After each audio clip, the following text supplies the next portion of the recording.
The main approach to commissioning that we're taking in Bradford is really around commissioning in the context of our strategic partnerships.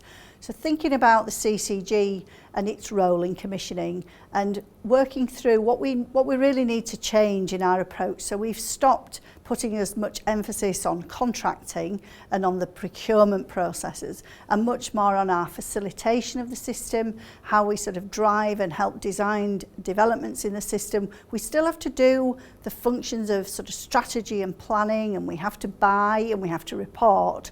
But the emphasis we're placing on how our staff work, on how a lot of our sort of methods work is really around that facilitation, how we support the system to do the best it can for the people of Bradford District and Craven. As a commissioner now, it feels like that I'm no longer just talking about contracts and performance of things, and I don't remember the last time we talked about competitive procurement or tendering. I also don't hear the language of performance notices and issuing letters around contract performance. I don't hear that in our conversations anymore. What I hear is about shared ambition.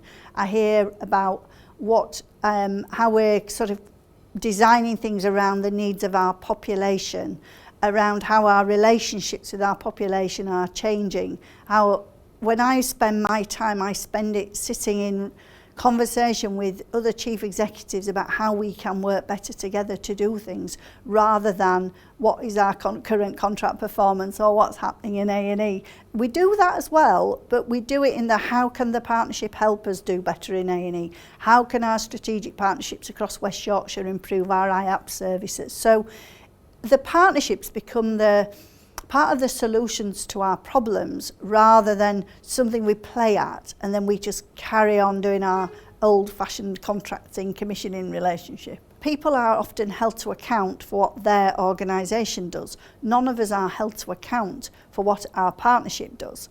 And so individual accountability often gets in the way of that collective accountability and doing what's best for everybody. Now, my job is not to preserve the CCG at all costs or preserve the contracting departments at all costs. My job is to improve care for the people of Bradford District and Craven. And if these different methods, different ways of commissioning will do that, then that's what I have to remain focused on.